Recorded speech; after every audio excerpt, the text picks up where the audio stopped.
Bapak saudara makan Allah, ma'rifat qalbu itu hanya dengan mengenal nama dan sifat Allah. Jadi coba deh di sini dibuat nanti kajian Asmaul Husna yang mateng, bukan yang separuh-separuh, enggak, jangan, yang mateng kajiannya. Gurunya ahli zikir, bersanad zikirnya kepada Rasulullah. Insya Allah Pak enak ngajinya, kan banyak nih. Carilah ya, semoga ketemu nanti. Asma sifat. Ma'rifatus sifat itu masih bagian dari kolbu, paling dalam. Dia udah masuk ke dalam sirnya kolbu. Kan kolbu ini dia ada bagian-bagiannya, Pak. Kolbu itu disebut ada fuad.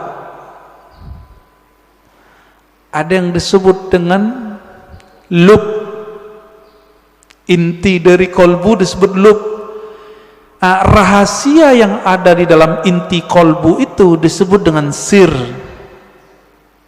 Maka disebutkan dalam Al-Quran, Allah ya'lamu sirra wal akhfa. Allah mengetahui yang sir, yang tersembunyi, bahkan yang akhfa, yang samar. Nah, itu ketahuan oleh Allah SWT. Nah, di mana kesimpannya itu? Itu di dalam kolbu paling dalam, paling dalam. Kita ini semua dulu kan pernah ketemu Allah.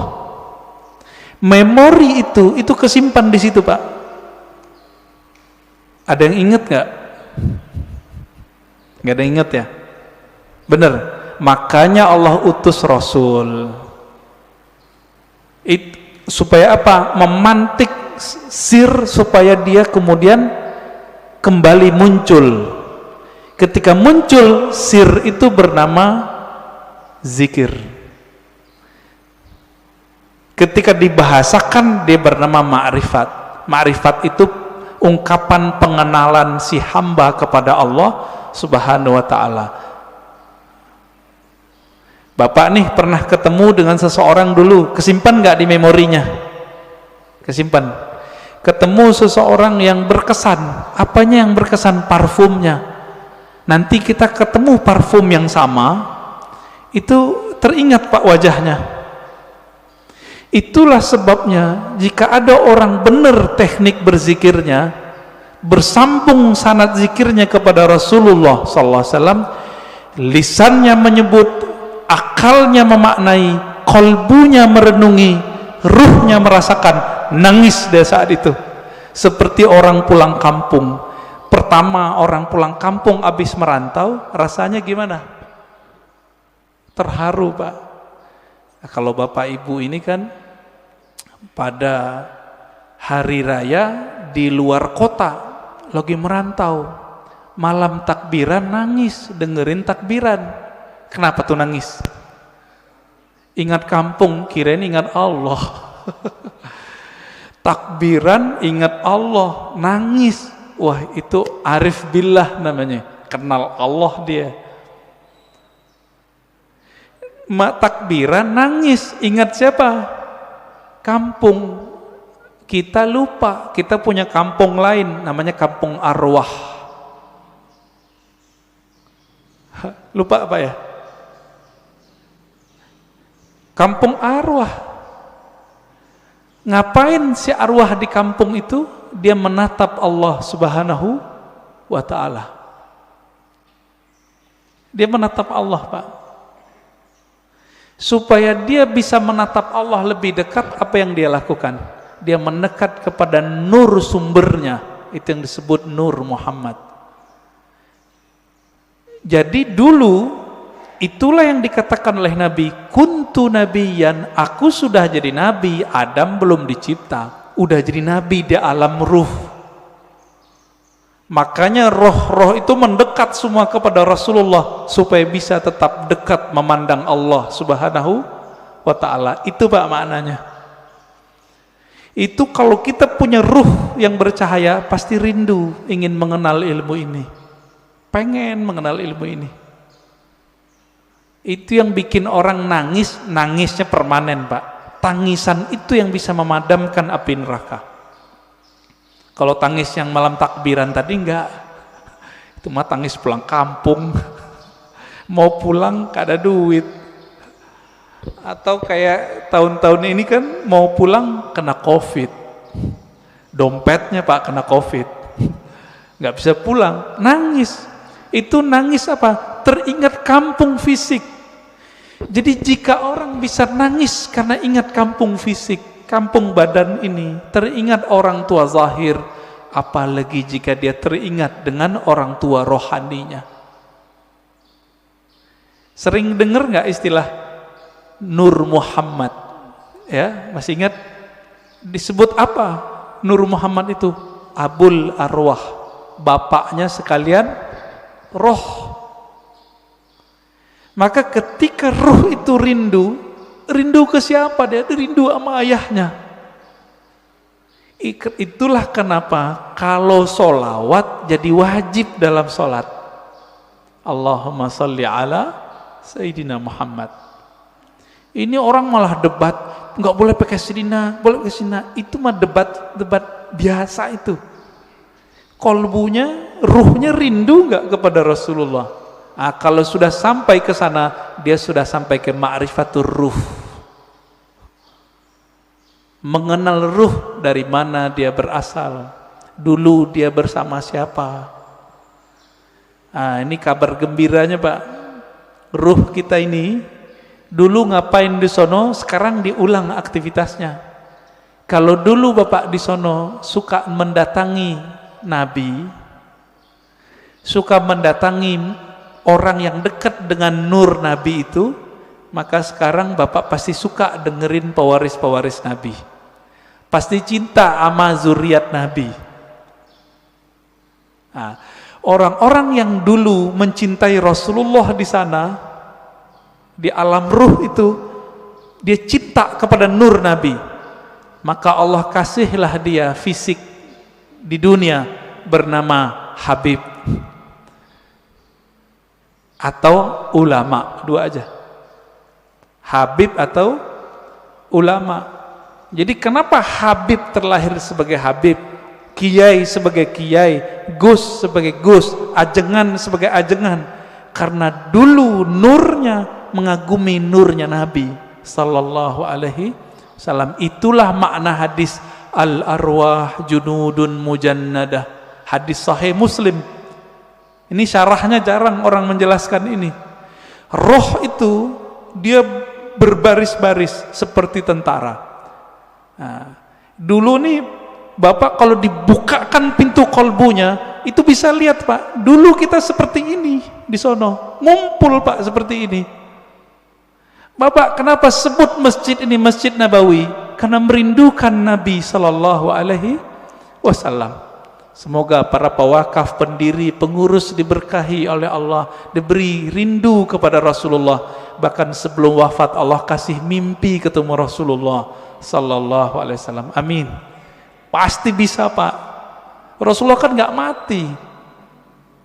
mati beliau, cuma pindah alam. Kalau kita bisa mati sebelum mati, bukan bunuh diri loh Pak ya. Mati sebelum mati itu apa? Mampu memilah ini alam jasad, ini alam pikiran, ini alam kolbu, ini alam ruh.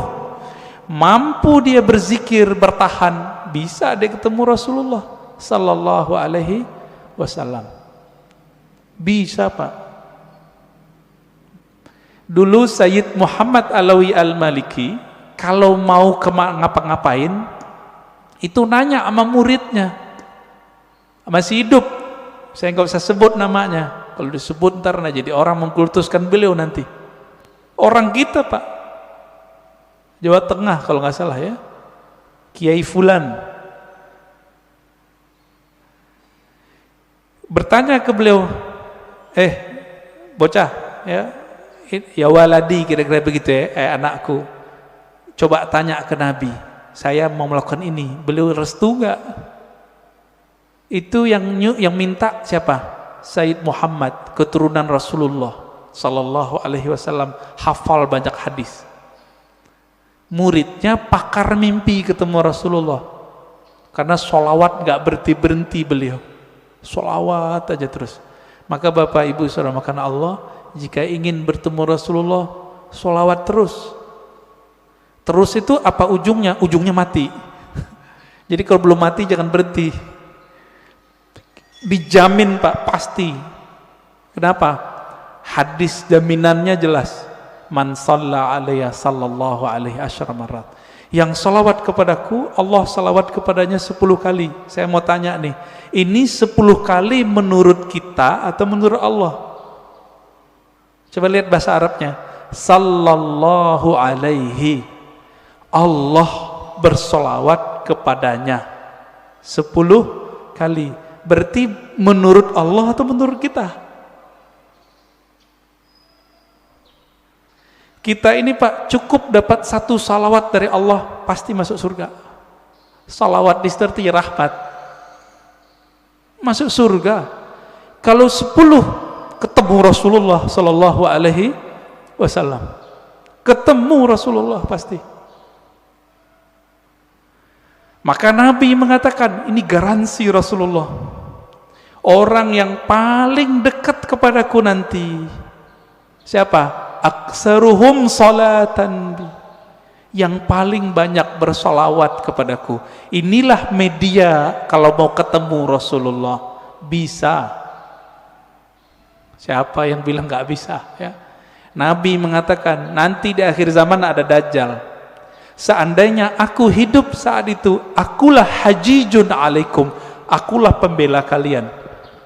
Secara fisik Nabi gak ada Pak, tapi kan pewarisnya ada. Pewarisnya itulah disebut Al-Imam Al-Mahdi. Imam Mahdi, apa kata beliau? Namanya seperti namaku. Nama dalam bahasa Arab ismun.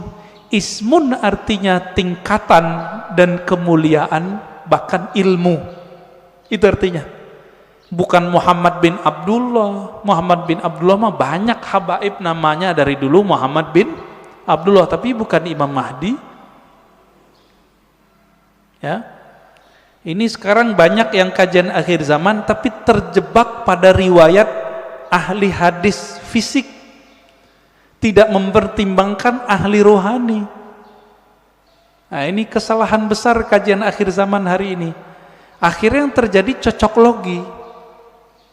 Kita berterima kasih, syukron ya, terima kasih para asatis akhir zaman, antum telah membuat kita aware, sadar mengenai hadis akhir zaman. Cuma kadang nggak cocok. Hidungnya lurus gitu ya. Itu mah ciri fisik habaib, rata-rata begitu hidungnya. Ya. Bukan itu kalau mengenal Rasul. Rasul itu kolbunya yang mau dilihat. Berarti ini yang disebut ismun tadi. Ya. Maka yang keempat itu Bapak sermakan Allah, siapa yang mengenal ruhnya, maka dia mengenal Allah secara hakiki. Dia mengenal Rasulullah secara hakiki. Nah, semoga kita sampai ini yang ini nih, keempat. Mengenal ruh walaupun sedikit menurut Allah itu kan banyak bagi kita. Setetes saja Allah beri, itu udah lautan bagi kita. Ya. Nah, caranya banyak-banyak aja Pak, sholawat. Bapak ini kan mohon maaf ya, pemalas ngajari guru, maunya didatangin guru mulu, ya enggak? Carilah guru yang bisa mengajarkan zikir ma'rifatullah. Nanti diajarin Pak cara berselancar kepada Allah. Tapi kalau masih males, udah sholawat aja dulu.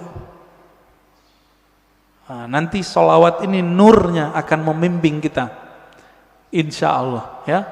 Jadi lebih kurang makna ringkas dari man arafa nafsahu faqad arafa rabbahu, 4 level ini ya.